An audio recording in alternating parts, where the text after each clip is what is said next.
There's a lot to get to. I got to think, 20 years. Who's going to edit all this?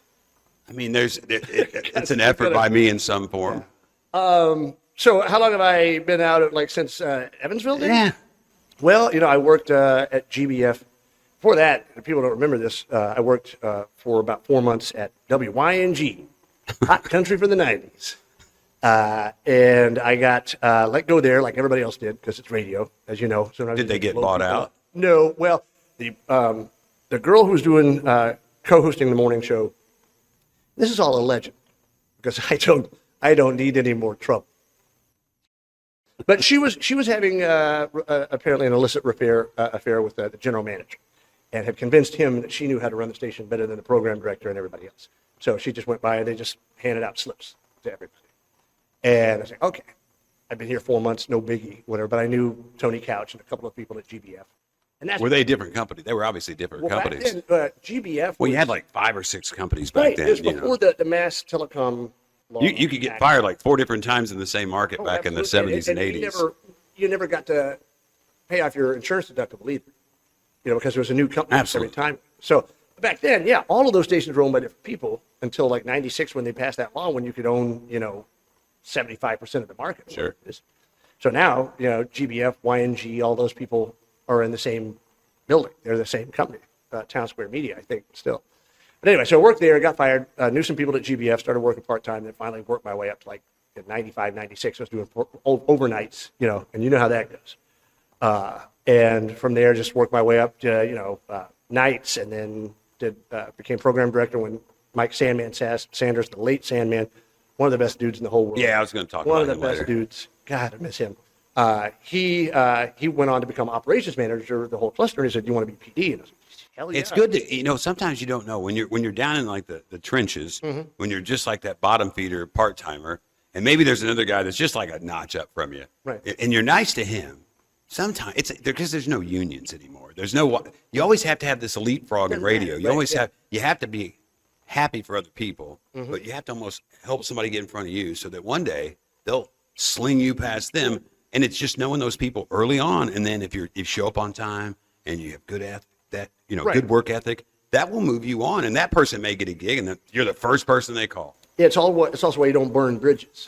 Because you could. So you and I before the cast were talking about Cindy Miller, great Cindy Miller. She's the best.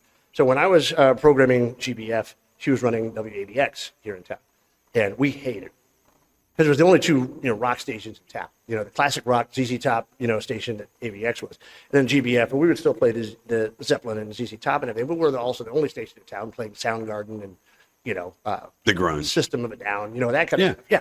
So, as far as like the rock format went, they were the only competition we had, and so we hated Cindy. So we would but it was a friendly rivalry. Years later, I'm working up at 98.9 The Bear in Fort Wayne, doing the morning show up there. And our program director, they went through program directors like boom, boom, boom, one after. Finally, they said, "We need a new program director. You know anybody?" I said, "Yes, I do."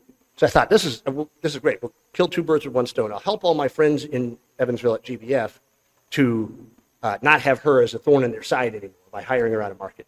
And I know she's a great program director, so we'll hire her at the Bear. She came up there, and it was great. She lasted there, for a couple of years until, as you know, people move on for one reason or the other. She went to work in upstate New York, and then she ended up landing at Beasley Broadcasting in New Bern, North Carolina, which is where I had worked before coming to Fort Wayne, in the same building. Yeah, it's like the same. We just that's how it is. Yeah, and so if you, like you said, Tommy, if you're going to be a team player, if you're going to work hard, and you've got some ounce of talent in you, whatever, it's going to hopefully rise. Yeah, people think we live an irresponsible life sometimes. I mean, I've had people. You get after it on the weekends, sure. But on the weekends, you may be seen out, face somewhere. Oh, yeah. And they think, well, that guy's just getting after it. Well, no, I'm there on Monday morning. Right, you got to do it. And I did it all week. And then, you may see me get after it once a week. The person who gets in their car or whatever, turns on the radio station, they don't give a shit what's going on. Your mom just died. Your wife is leaving you. You just found out you've got a well, unless you can make it funny. If you can make that funny. Right, yeah. But I mean, the bottom line is they just want to be entertained. They want you to play their Metallica song, and they want to get on with their life. They don't want to hear, they don't care. As long as it doesn't affect your performance, right? And that's it. And everybody's been there. Whether it's in TV or radio or whatever. Sometimes you just have a really crappy day, but you got to get, when you turn that mic on, hey, everything is sunshine and rainbows. It's you have to convey at least a positive energy. You have to make it. Nobody wants to hear you sit here and talk about. Oh, Yeah. Sheila, I still love you. There are Sheila. formats for that. Sheila, I love you. There are some formats for that type of personality. Yeah. But I know you left. When I got to town, I told you off the air how Cindy hired me. Mm-hmm. And I would say, I think you would agree, I think Cindy Miller would be the most attractive person we've ever worked for. Four, absolutely. Okay, Yeah, see, I think that would be a consensus. And anybody else that had Cindy Miller as their program director. she's still a stone fox. Yeah, and she's great to us. And I think she came up to Vincennes one time. I got towed because I was driving while suspended. Oh. And I was backed up I didn't pay a ticket and, running down 41. And he got me like maybe a mile away from the end of the Knox County line to go to I think, Gibson County. Tows me all the way back to Vincennes. Don't want to go to the Gibson County. Yeah, Boy. but Vincennes wasn't any better. I was the only one in there. It was like a Sunday night. But Cindy came up there and picked me up and drove me back to Evansville for the night. And I had to figure out how to get my car out of the pound the next day. But yeah, she was there to, and a couple people she did that stuff for. So there's always an endearing love for somebody that treats you that way, that's your boss. And when I got here, she's the only person I know in town. So when you move, and most folks don't know this, I have a phrase for it. It's called never leavers. There's folks that, and I hate to diminish anybody's career, but they just stay in the same place, and there's this dirty bathwater. So they just learn bad habits. And until you get kicked in the ass and have to go like 6 hours away from your home and learn other habits and maybe steal a couple bits, bring them back to your town, and then you're respected more the next time you get there. And you had this experience, or it's the same person you worked with or for. Right. And talking about that, stealing other people's bits or whatever, there are people that either, and I see people like this now. So I got out of radio in 2014, last time I worked at a radio station. And I could have, at that point, I was like, it was make a decision. Do I become that guy, and you know this guy too, that every 2 or 3 years he's loading up his U-Haul and he's going somewhere else. Yeah. And sometimes it's a bigger market, sometimes it's not. Sometimes it's like, well, he worked in, Watertown, New York, then he worked at Myrtle Beach, and then he worked at Columbus, Ohio. Now he's in Fort Wayne. He gets fired there. He goes to work in, Salina, Ohio, or whatever. And you see these guys, and for some of them, I think it's just because they love they love it so much. Yeah. They just don't want to get. And some of them, I think they're afraid that that's all they know how to do. It might be. Yeah, but like I said, everybody I think has a second act.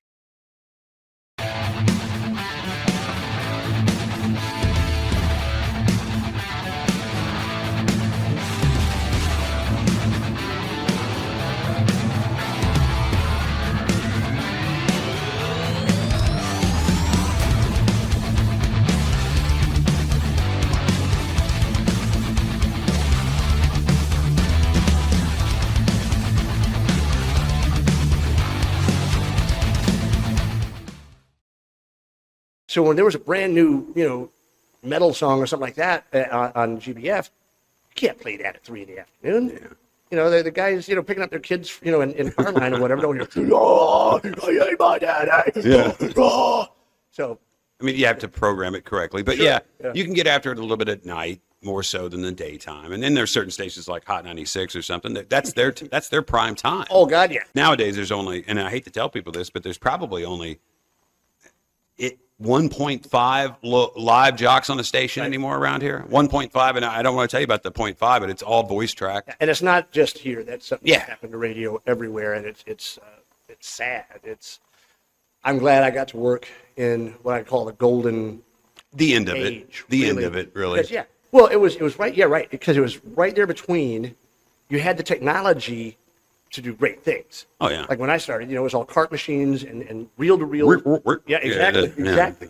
Grease pencil marking and splicing tapes together and stuff in between a 3-minute song. It's like, oh God. And then you try to edit. You come Absolutely. Back, you're 12, try to get, oh shit. Oh God. Okay, sweeper. And you can't see any of this. You can't see it. You have to feel where it's at. So, but it wasn't long. I mean, you're just slightly older than me, so it wasn't long after nice. that. It wasn't long after that we did see and appreciate that, the 8-track now is in visual form. So I can see that I can move this and swivel it over. So it gave us tools. So many saved us great time. things to do. Oh, you could do, in the past, I mean, now you could do a live show or voice track like most of them are, and have literally a conversation with a character that you recorded earlier and make it and do it live though by hitting buttons like a soundboard.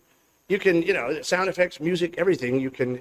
It's amazing. You have the capability to do an entire television program without the visual, on the air. But it's being squandered by guys that just, guy sitting in Indianapolis and is recording for 4 or 5 different markets, and he doesn't have time to put the effort into that, or he's going to can the same thing and put it in every market. And it's sad. Well, and I think the sales department gets involved too much. I think they hinge things either on fines or sponsors. So if you do something compelling, and we did this in Wausau, Wisconsin, not the biggest market, about the size of Evansville, and I let something air. Long story short, I shouldn't have let some phrase air, and I didn't edit it. And the partner goes, "Hey, did you ever?" And he stopped his thought, and it aired that way. And it was something very descriptive that I had asked someone to do themselves on the phone. And I left it in the reel, and I ran it. And I'd say most people would have agreed with me on a rock station, the point of view this caller was complaining about. But I greeted him with something really salty. And we went to a bowling alley a couple days later, and the guy could say, "Hey, I heard that this sponsor thought it was the greatest thing ever," because it was a rock station. But yeah, you do that stuff on other stations and even toe that line. Now you have a guy screaming at you that's the general manager, the sales manager, and now they're dictating your programming. And my job is to convince people that, you can go other places to hear this music, nowadays especially. Yeah. But hey, I'm gonna put a local flavor to it, and I'm gonna entertain you by what's going on in your community. Oh, and I'm gonna play some songs too. So you layer that in there. That's gone. That's what you had when I heard you the first time. And there's always that guy in a market. You're like, man, I wish I had that guy's gig. That guy's got a rock station. I'm playing Fleetwood Mac. Yep. He's playing Pantera and stuff, and yeah, he gets to play with phone calls, and I don't. I got old people calling me all day, and we get to do the wet T-shirt contests or whatever at Fast Eddie's or Thong Thursday. Yeah. That was too bad. Yeah, that was a terrible. What was it? Classic Hits was not down at Fast Eddie's doing wet T-shirt contest. You're not going to have tackle enticing chicks to take their tops off. So yeah, that I envy, but I needed to be entertained. I knew how you were suspending disbelief. I mean, I know the tricks. I know. I mean, you didn't get this many calls that quickly. I just behind the curtain. Yeah, but I was thoroughly entertained. So you make an impression on me. I know you made an impression on other people. I'm in your trade. So you find a couple guys like that, and sometimes you go to markets and you look around and go, "Oh, I'm that guy," because they don't have that here. But they have not been ready. Yeah, I hate to see you go up to Fort Wayne. I mean, that'd have been great if you'd stayed here a little longer. But I was very, very disappointed to hear the station up in Fort Wayne when I drove through last time. And I knew you weren't on there anymore at the time, but it's not the same. And I think it was local, but it was terrible. It was absolutely terrible in the morning. It is and it isn't local now, that station. And I don't want to throw anybody under the bus. No. I still have people that work there and work in the industry, whatever. But it said, you got a morning show out of South Bend. It was Bob and Tom. And then, a friend of mine, John Arroyo, John the Mexican, was doing it for a while, so they kept it more local than a lot of places for a long time. See, I didn't know that. I thought this was local, entirely local. So maybe you still have, Heather Rooney and then my buddy Drew Cage, who still works afternoons there. Whatever happened to that gas man guy up there? He is now doing from the last I heard, a conservative Christian podcast. Okay. It's a big turn. Which is didn't see that coming. Hey, it takes all kind, man. Takes all kind. Whatever, man. Hey, there's a format for that too. There's a format for that too. Yeah. Good for him. No, I'm glad you were up there, but and about the market hopping. I don't think people understand that. I kind of did it early on, but eventually it does get a little sad. I mean, you don't really. I mean, if you want to have a family, you either better marry a school teacher or a hospital worker, because if there's a radio station somewhere, there's likely going to be those other institutions. Sure. Yeah. But yeah, it's tough to bounce around and take people with you too. I was fortunate that when I left Evansville, it was to go to North Carolina, and I had, and it sounds like arrogant or whatever to say this, but here's GBF. When I was running program director of GBF, a 3,200 watt signal, which people don't understand that. Like stations like WYNG have a 50,000 watt signal. There are stations out there that have 100,000 watts. Well, that's what Hot 96 100. Yeah. Exactly. And that's why you could hear them. To Tennessee. You could hear them barely into Tennessee. So GBF, with what the signal limitations and everything else they had, it was able to hit it out of the park all the time. And we had the benefit of being, like I said, the only station playing Smashing Pumpkins in town at that point. We monopolized the market. Every day we were convinced somebody's going to flip alternative or do something and come after us, right? But nobody ever did, which boggles my mind. But hey, good for them. But we were getting in. Bob and Tom in the morning had like a 35 share, men 18 to 34. I had a 36 at one point. 36. So people that don't know what we're talking about. Yeah, explain that. Yeah, 36% of every male between the ages of 18 and 34 was listening to that station at some point, during a 15-minute span. It's unheard. You just don't get that. It's the wiki of rock. Right, exactly. And we didn't even have to do school closures. So, that's great. But after doing that for a while, it's kind of like, well, what else is there to do, right? I wanted new challenges. I just gotten married. So I moved to North Carolina in 2001. And I took the job. I told Sam, man, called him up, said, I put in my 2 weeks, on September 10th, 2001. So the next day, some idiots did some terrible things. Absolutely. And now I was visiting a sister-in-law in San Francisco. Stuck there, not knowing if we're going to be able to fly back. Because it grounded the entire... Yeah, for about a week, wasn't it? Yeah. And we didn't know, are there going to be more attacks? There's all these questions. And I just took a new gig, in North Carolina. So I'm going to have to go back, pick up my stuff, and get down there and start a new life, basically, with my wife. Luckily, we didn't have kids or anything at that point. So and a new way of thinking at that point. It was a weird... Oh, yeah, absolutely. It was a really weird time. But it worked, and everything works out. And then after being there for a few years, it was like, well, it's time to go back to the Midwest. I think I start a family.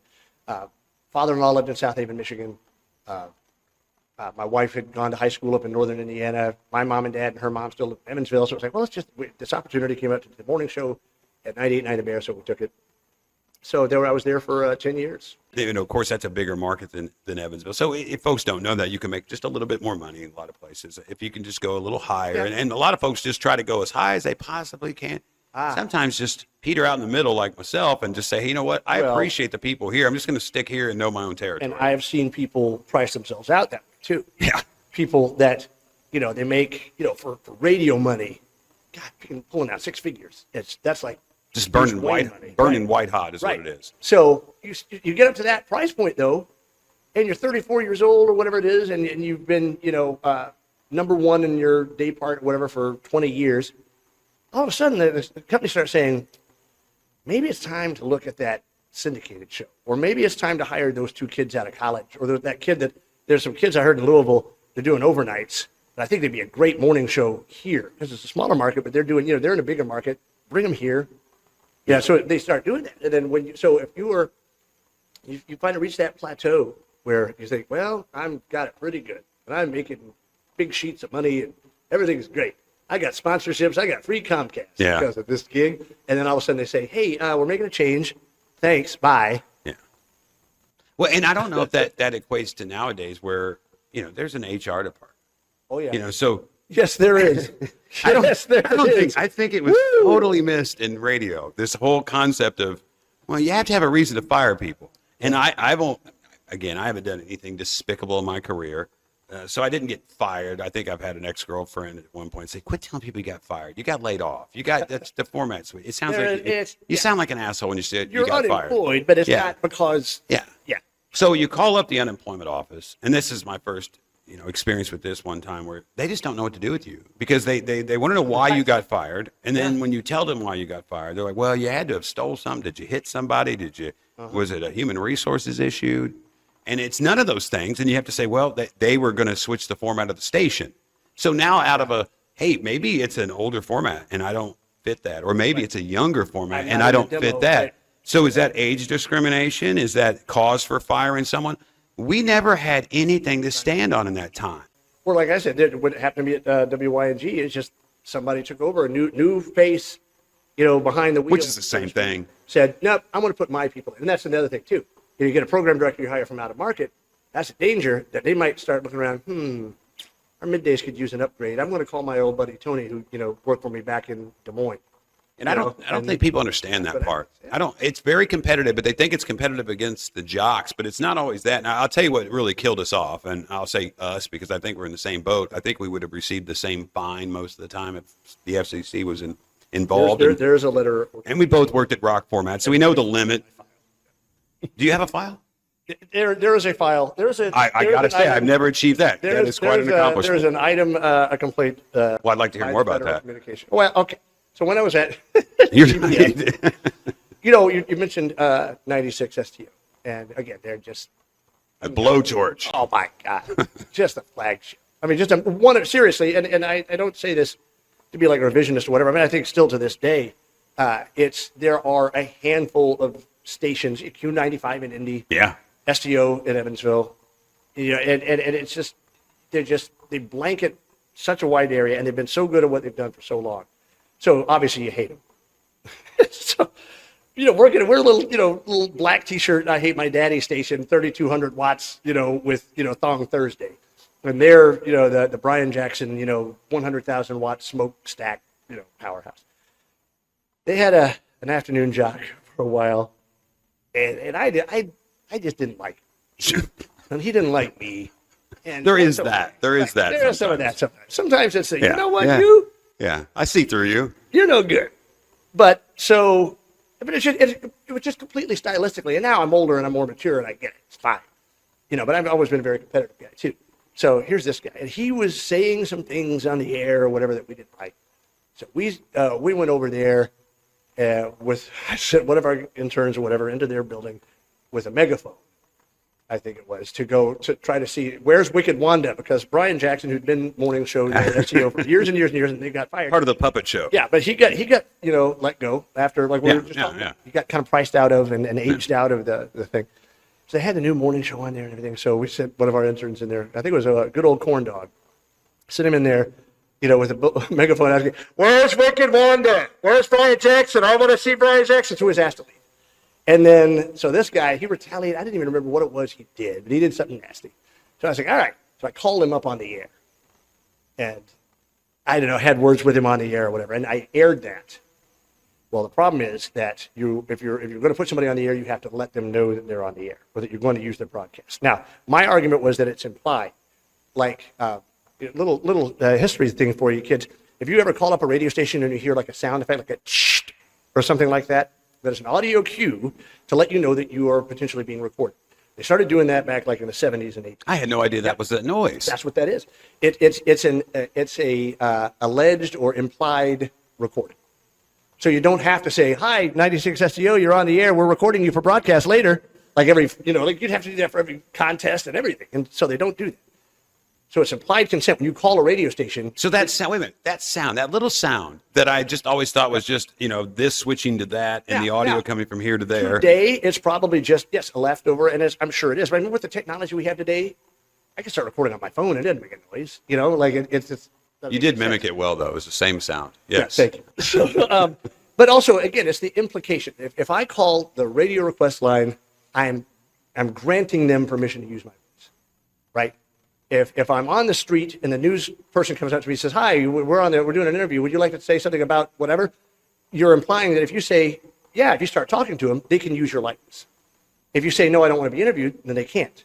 So anyway, I called him. So they said, that's a violation. And I said, "Yeah, but he knows I'm on the air and he's on the air and I call him. He has to know. That's an implied thing too, right?" They said, "No, FCC doesn't see it that way." So all right. So we got slapped a little bit of a fine. We didn't. The station did. I ain't got no money. I'll tell you what killed us, though. It was Janet Jackson. Yeah, that was a big one. And we don't even have the ability to show any kind of nudity other than with our tongues. We can't really be that indecent with people. And they went after us first. You used to. Because I remember being at GBF and playing Dennis Leary's Asshole song. I'm an asshole, Leo, Leo, Leo. Who cares? Yeah. The Who, forever. The lyric, "Who the fuck are you?" It's right there in the song. And there's some Stone songs that are pretty cryptic too. Yeah. Bitch. So it's like they started it. Yeah, they went overboard. Dire Straits, I got to say, is one of the most egregious. That if you heard the song now, and I don't want to mention I know it, you you're talking about. You go search that. Money for nothing. Okay. Yep. I mean, you hear it now. It's like a 2.5-minute song. They take out a lot. And I thought, oh, yeah, he says it. No, he says it 3 times. So you can go look that up, kids. But yeah, that's it. Today, it's like, oh, There's your homework, kids. A little bit more jagged to hear that song now. But yeah, I think it was her because the fine was about $30,000. Yep. And they knew they could go after radio people first because we had more opportunities to be indecent, I think. Sure. But we didn't have visuals. And there was a stunt in the middle of the Super Bowl that had nothing to do with radio. And then you saw the Howard Sterns of the world leave, and you saw more scrutiny on the Bob and Toms, the ones I listened to when I was a kid. You just saw more touching of the programming, and then it just that's its demise. Yeah, and it was what sucked is it was happening at absolutely the wrong time. Because that was really the advent. That was before streaming radio really took off. That was before podcasts, right? It was 2004, that Super Bowl. And the internet was a thing. I think like MySpace was around. I could not watch the replay of it. I missed it. I don't want to say what I was doing at halftime, but then I came back and watched it, was oblivious to it. Yeah. And I would show prep the next morning by listening to a guy named Jim Bohannon on AM. I remember that. So I would listen to this guy, this talk show host for like from 4 until 5 a.m. while I was just show prepping, and he was talking about Janet Jackson. I'm like, I don't remember that last night. Okay, so I went to this thing called E-Bombs World. That's the only place you could see it. It's still around. It is. Yeah. It's on social media feeds now. I think that's how it exists. But yeah, YouTube killed it. But it was the infancy of watching a video back, and that's where everybody went right away. And you saw it, and I went, okay, that's what did it. Either what's going to happen is this is going to be like France, and we're going to have like nudity in our commercials. Yeah. It's going to roll that snowball right down the hill. Or somebody's just going to roll the snowball back up the hill, and that's where we went. Yeah, I remember watching it live. I was at doing a Super Bowl remote thing or whatever, and there it was. And as soon as it happened, my morning show, another Tommy Collins at that point, we just arrived in Fort Wayne, and we, Super Bowl was like a month after we'd started the morning show. And he turned to me, and he was like, that's it. So he had the same thought I did. Like I say, oh, yeah. Because I remember, like, after that, Bob and Tom had to shelve, like, a third of their bits. Couldn't run. Yeah. Because, well, you don't want to be live. I grew up on those bits. Those bits were great. And they towed the line up in Indianapolis. Of course, they got syndicated down here, and your station reaped the rewards with that syndication, and that helps you guys. Actually, it does give a good impression when you have them on, but they syndicated in the state of Indiana first. Mentioned earlier about the work and the prep and the hard work and everything. I've always used Tom Griswold as an example of that. All of that show, actually. And whether or not you like them or whatever, or maybe you think that they're out of date, or whatever now, it's fine. Maybe there's a valid arguments, but I will never, ever criticize the work ethic of those guys. Because they used to, you talk about before 69 was thing. I remember they did a show for GBF, one of the first appearances that they did live, and it was at the old Harpoles. Remember Harpoles Main Street exit? So they came down, they got off the air on a Friday. You get off the air at 10, do their production, do their show prep and everything for the next, for the Monday show. So probably another 2 hours, whatever. So like noon, hit the road. And it was about a 3.5-hour drive. They came in, they checked into their hotel. They met the GM and some of the sales managers and stuff because, salespeople. But they, sales weasels. So then they went back to the hotel. They got cleaned up with everything. They came out and had dinner with all the air staff, all the GBF staff. And then we went out that night. We went to, I think it was Breakers, we just, hanging out with Bob, Tom, Chick, Christy, and shooting pool and drinking and having a hell of a time, whatever. The next morning, they got up and hopped on with my buddy Eddie Crow, Rodzilla, he was back in the day. And he was the guy being supplanted by Bob and Tom. He'd been doing the morning show. So Bob and Tom had taken his gig. So he was very gracious, though. He helped host them on the morning show on a Saturday morning. Then Bob and Tom went and did a car, like one of the, like D. Patrick or somebody did a remote there, live appearance. Then they went back for like a 2-hour nap. Then they went out and had like a meet and greet with some clients and VIPs and stuff like that. And then went down to, where was it? It was the convention center or something maybe. I can't remember where they did, but they did their live show. Sure. And it was, like a 3-hour show or whatever. And they had Duke Tomato and everybody was there. And they did that. And they wrapped it up. That was like Saturday night. Sunday, they get up, they go back to Indianapolis, and then Monday morning, they're back on the air. Well, and I would say, it's like, holy crap. Well, Tom Griswold is probably a machine. But so years later, when I was program director of GBF, I went up there to meet. We had by that point we were Clear Channel, so the monolithic company, evil company. Now it's iHeartRadio. Yeah, evil company. But so we had a group PD, so I had to go out there and have meetings with him and everything. And again, 3:00 in the afternoon, like on a Friday, and here comes Tom Griswold walking through. And I was like, man, haven't you been off the air for ages? He goes, yeah, but we've got the Radiothon coming up Monday, so I'm booking bands and stuff. We got Blues Traveler coming in and all that. I was like, oh, cool. So we'll go and get some sleep. He said, eventually. So I was like, that guy, if you want to work hard, look at a guy like Tom Griswold, who he didn't need to do that. Well, and I would say I've worked with other people before, like, sidekicks, co-hosts. I think in Wisconsin, I kind of made that the point. When I got up there, they let me interview, and they said, here's the midday guy. He's going to show you around town. If you like the place, we'd love to have you. And, I was like, wait, you know what, man? How about you record the middays and you do the mornings with me? And this guy, he knew the lay of the land in Wisconsin. He knew how to say all the Indian names. Yeah. He knew how to make us sound like Packer fans. He knew everything I needed to know to hit the ground running, to have a first impression. Hey, why does this guy sound like a hillbilly in Wisconsin? And he told me the lay of the land. I just love this guy. But he didn't do a lot of the work, and that's not what he was asked to do. I said, he did about 20% of the work. I did about 80. I was making sure the show was going to have material. If we were going to do a late night remote, you go out. You're the guy everybody wants to buy a drink for. I'm the asshole. But without me, the show, it doesn't work. So that's Tom Griswold. And sometimes, when Bob's not there, when I used to hear when I was a kid, the show still sounded great. But now, sometimes when Tom wasn't there, I could say that, well, no, you're absolutely right. It was back a little bit. You talked about Howard, too. Howard Stern, great. Loved Howard. But Howard always, and he describes himself this way. He said, I'm not the driver, I'm the reactor. So if you listen to Tom, or to Howard Stern, he'll ask somebody else the question. Or Robin will chime in with something, and then Howard he's got his thing that he says, like, oh, yeah, no, you Baba Booey. And he kind of reacts and does his thing. It's not Howard Stern talking for 15 minutes straight about something. It's Howard reading the room and being funny and being Howard, and he's great. He's brilliant at it. I guarantee he's the same way, though. You don't get to where these guys are without doing that stuff. But it's even at the street level, at the Bear, hanging banners at Pierre's, the place we used to have all these great concerts. And I guess they still do. Hanging up banners. I'm getting there. The remote starts at like 5. I got off the air at 10, did production, went home, took a nap, whatever. Got to be out there for the night-long concert, which I enjoy. But still, so it makes for a long night. So I'm out there hanging banners at like 5, like 4:30 or whatever in the afternoon. And one of the other jocks, who is no longer there, so we could say whatever, comes in and he goes, oh, morning show guy hanging banners, huh? Now I've seen everything. And I was like, fuck off with you. Somebody's got to do it. They're like, what do you mean? Did you do mornings and you were too good to do that? It's like, get out of here. That's why he's not in radio. So. There's a lot of people, and I'd say Jordan's one of those people that if you, and they're younger people. Hi, Jordan. Jordan's been over a while.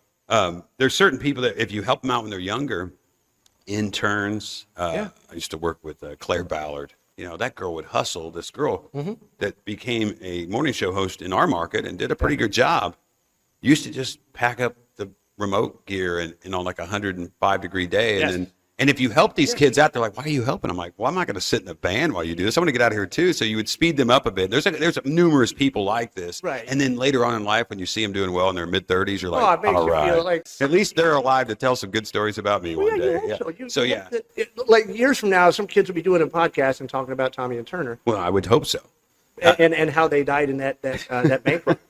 Or in that pole barn because it got too hot. It's a little bit warm. You know what? We'll take a break. Okay. We'll have a relaxing break, and we'll be right back in just a few minutes. The Parlor isn't just your run-of-the-mill barber shop. It is so much more. Offering the latest in cuts, shaves, and other services for the man who wants to look his best. Ladies, we have you covered too. Styles, color, and highlights that will make eyes turn. Don't forget the kids. Looking for products to keep your new cut looking its best? We have the full line of Suavecito and Grade Before Shave products ready to take home with you. Look your best today by booking an appointment at the Parlor, 2106 West Franklin Street. It took a couple months, but the right people got involved and got me some equipment and the right. This is awesome. I feel like I think this is where things are going. This is like it's like not quite a hot topic, but it's. There's little relics from radio in here. I got the old the on-air light, the Pennsylvania bottle because that's the first place I got a real job at. Oh, that's just little things like that. Yeah. The Engelbrecks. Let me show you something. Do you know Engelbrecht? I know of the Engelbrecks. I think he would have appreciated working for the. Is that him in there? No. Oh, okay. He has passed away. Okay, He would think well. that's funny though. He would think that he was a very That's dark. Mr. Hankey. So in the and you can't see this. I'll try to hold it up here. You see this little monkey? When you went I thought into it was the Mr. Hankey from this angle. It looked like the Christmas when you movie. went to the radio station to pick up your prize, they had a temporary home inside the Fifth Third Bank building downtown, so they had to move all the stuff in there. And they had this painting. It was exactly this painting. It was just a weird painting. Yeah. And Engelbrecht had this in the nice part of the building. But when they moved downtown, this is what people would see when it was, first of all, 13th floor, and then the door would open, and this would be looking at you. It's a creepy monkey painting. I'm not sure. Radio. So anyway, this is Engelbrecht's sense of humor. In our building, at that building on the hill, if you went into the men's bathroom, on the wall, there was a one of those toilet things you put on the toilet, the paper. Oh, yeah. Shaped like the lid. And it was in a frame, and it had little crabs crawling on it, like I don't know, sand crabs. And I just thought, Okay, not like crab louse. that was the most bizarre thing to see in a bathroom. And you're standing in front of that toilet, and you're looking at crabs on the wall. And the guy just had a great sense of humor. And do you remember when you used to be able to ride the cars for the dealerships? Like they'd say, all right, Turner, you can drive this car for a week, tell everybody about it on the air, and it's free for you. I got a Charger at the time. They were new.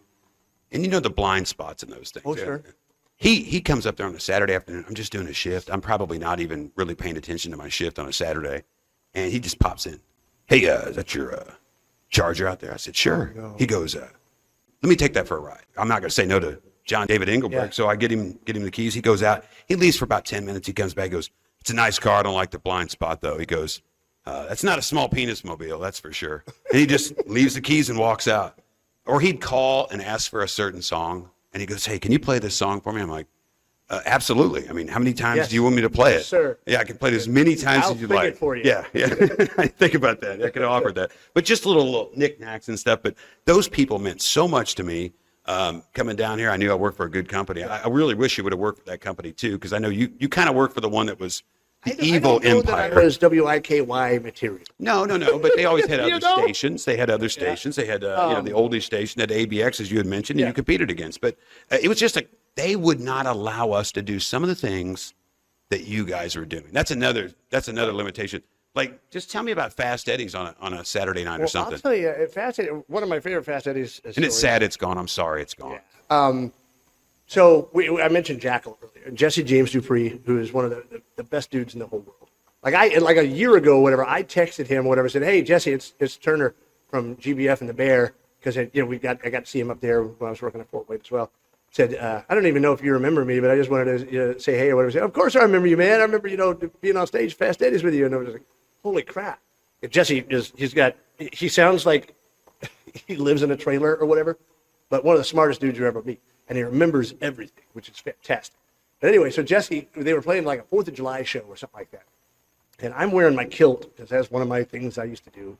But anyway, so I'm wearing that. We're doing a live broadcast, me and Sandman and a couple other people. And it's 4th of July. Jesse James, his band, is playing at Fast Eddie's. And for their encore song, they're playing Highway to Hell. And he waves me up. He said, hey, Turner, come on up here, man. They sling a guitar around my neck. And I played, I goofing around, play bar chords, I can play Green Day, anybody that, and, AC/DC is pretty easy to do rhythm guitar on or whatever. So I thought, okay, I'm just going to try to get through this. So I'm up there and I'm just, chord changes and everything. Yeah, I'm trying to keep up with him. Yeah. And he's looking over and he's, yeah, man, you're rocking and everything. And we get done. And I'm about halfway through the set, I realize they don't have me in the mix at all. I could be doing Eddie Van Halen here. It doesn't make a damn bit of difference because they don't have me even on.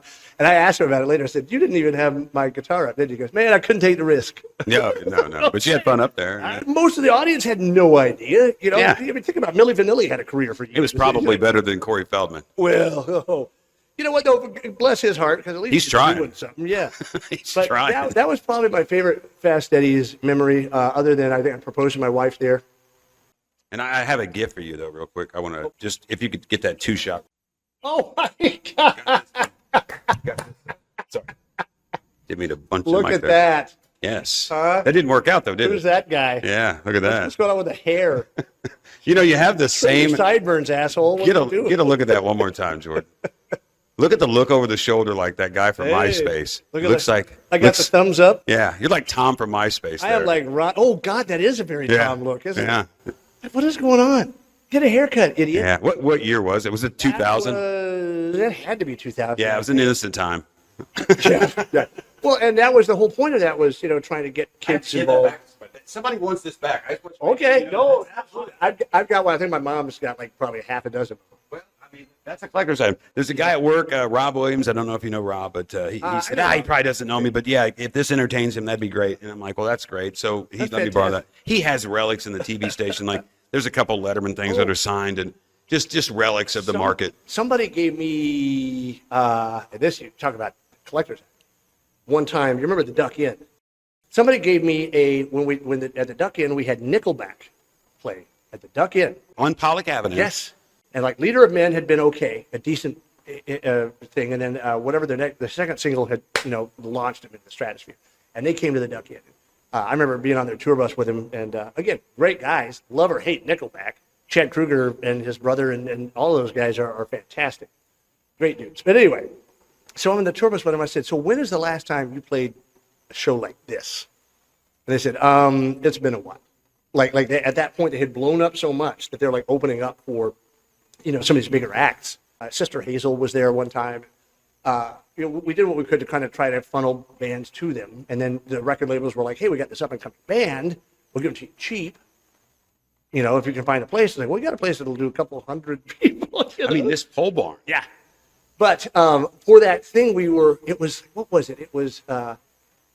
95-cent show or something like that. But basically, the idea was you gave us $1, we give you a nickel back. Okay, And great. it was a wooden nickel. It was a wooden nickel that had our logo and Nickelback yeah. on it. And everything. What a great promotion. Yeah, somebody gave me, I got to say, April Nading, she was April Mitchell back then. You and I mentioned her off the air before. Yeah. She was my sales manager at that point. For GBF, and she and I, we had a love-hate relationship. Sometimes she would do things that, as a salesperson, in her best interest, did not suit those of the programming side, and we'd butt heads, and we'd just almost not speak to each other for days. But when we worked together, when there was synergy there or whatever, we came up with some really great promotions. We did the Survivor at GBF. We had a place in the mall. An empty shop in the mall. This was, I think, a Survivor second season. And we did Survivor. We had people, contestants spend like an entire week or whatever there, or several weeks inside that abandoned thing in the mall. So people could come by in the mall and look and see that the grate was down. Yeah. And see the people in there. And you can't do those things now either without all Well, kinds of red tape. Oh, my God.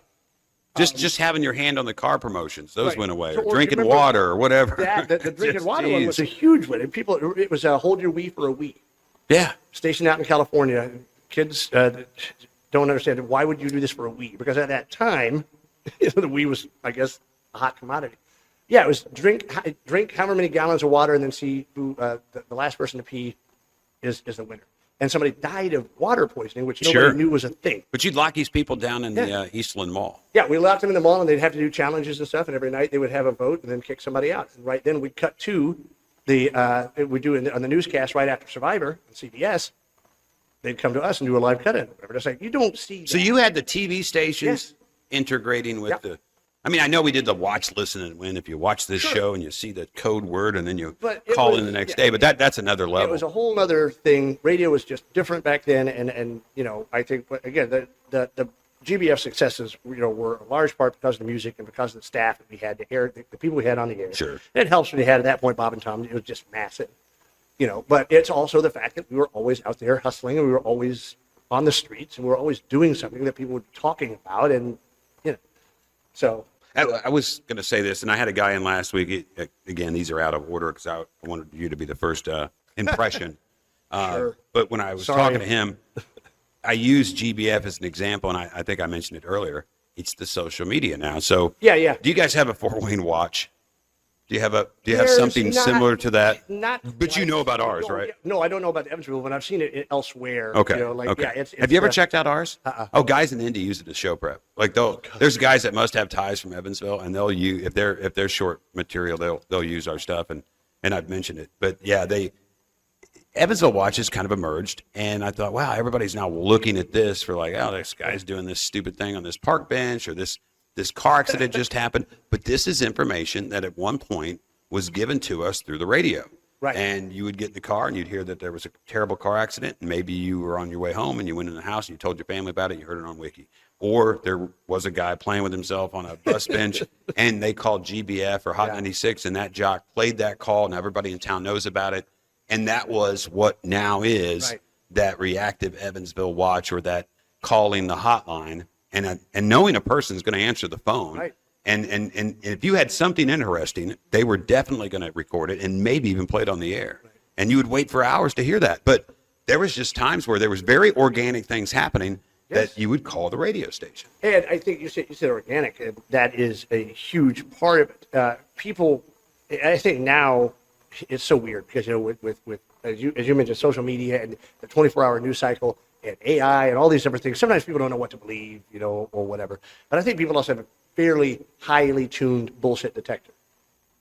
And so if you're going to be like a station like GBF or the Bear in Fort Wayne, or, WMMS Cleveland used to be, like all of these great stations, Rock 103.5 Chicago that doesn't exist anymore, where Mancow got started. If you're going to be that real, like I've always used my real name on the air. I figure everybody's going to assume it's made up anyway. Mike Sanders was his real name. I did interview him before he passed away. Oh. I didn't get to know him. I didn't get to know him well enough. He was able to do an interview with me. He was no longer at the radio station anymore. There was a very quick downward spiral that was not his fault, and he had a lot on his shoulders, and it just kept hitting him and hitting him. And I tried to catch him before this all. I say that now. Hindsight's 2020. Mm-hmm. I didn't know it was going to get that bad that quickly. But I was able to have him on for about a 3-minute interview. I wish I could have him on for something like this.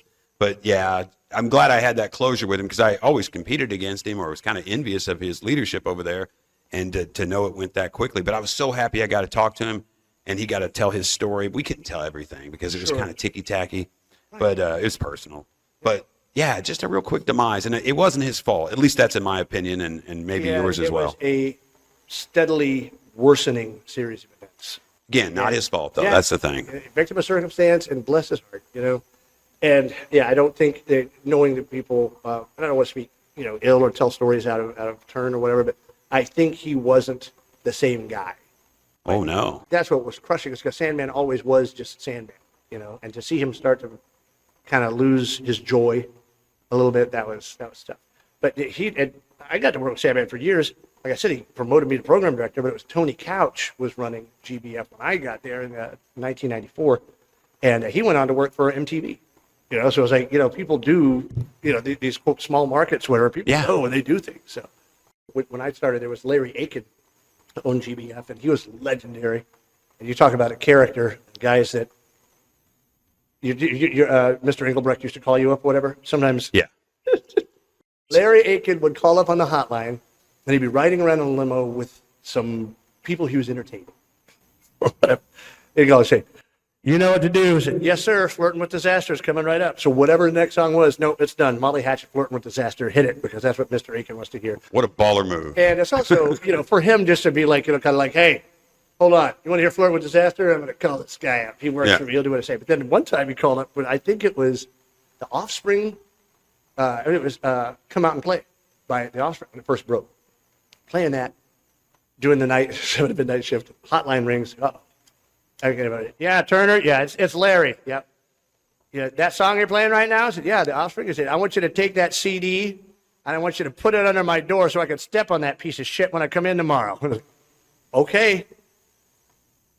He doesn't like The Offspring, so we didn't play The Offspring or Bullet with Butterfly Wings for Smashing Pumpkins for like a month, until I can't remember if it was Tony or Sandman eventually convinced him. Look at the charts.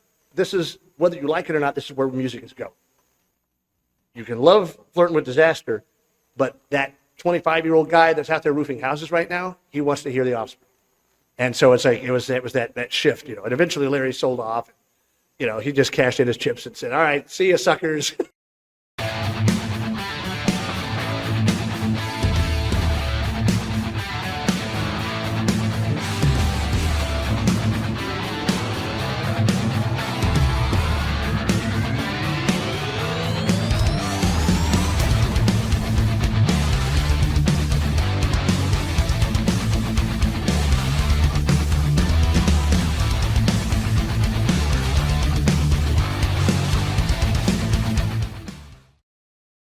There are a bunch of stories I'm not allowed to tell you because they'll incriminate other people. Sure. One was one time 2 young jocks under my tutelage at GBF. There was a bar downtown that apparently, I guess, was owned by a city council person, and they were there doing a live broadcast. I decided to come by and see how the broadcast was going. And the broadcast was fine. They did a great job on the air, as they always did. They were professionals. But I couldn't find the remote tech or whatever said, oh, I think they went to the bathroom. What are they doing? And I go in there, and they had invited some ladies to join them in the bathroom. And we're in the midst of doing what young men do with ladies in public bathrooms. Nowadays, that'd be. And I said, what the are you doing? You guys are wearing station apparel, and there's a cock. Sorry, ma'am, you're going to have to put your pants back on and go. You know, like it was one of those kind of things. But that's kind of, people say, oh, you guys used to get after it, and they did, you know, and it was a lie. It's radio jocks, especially rock and roll jocks, are like a step above roadie in that we're not the rock stars. It's a low level of show business. Right. That's just it. It's the entry level show business. Yeah. And so, before the internet and everything, before YouTube and all that kind of stuff, you couldn't go up to David James and engage in a conversation with him necessarily, you know? You can now. He's a nice guy. He's approachable. Yeah. You know, hey, Mike Blake, what you doing, buddy? He's still on the air, by the way. I love Mike Blake. But so you couldn't do that. So TV is like different. It's a whole other thing. Radio, you could see that guy in the drive-thru. Hey, Watson. Yeah, what's up? You suck. Thank you, buddy. I'll have my chicken tenders now. Thank you. Yeah, people kept you honest that way. Yeah, but we did get after it, and you just can't do that the same way anymore because there are too many eyes, so much going on. But there's still things like the Fall Festival. Sure. You go to things like that. Oh, Have you ever visited that since? I have been to the Fall Festival like one time.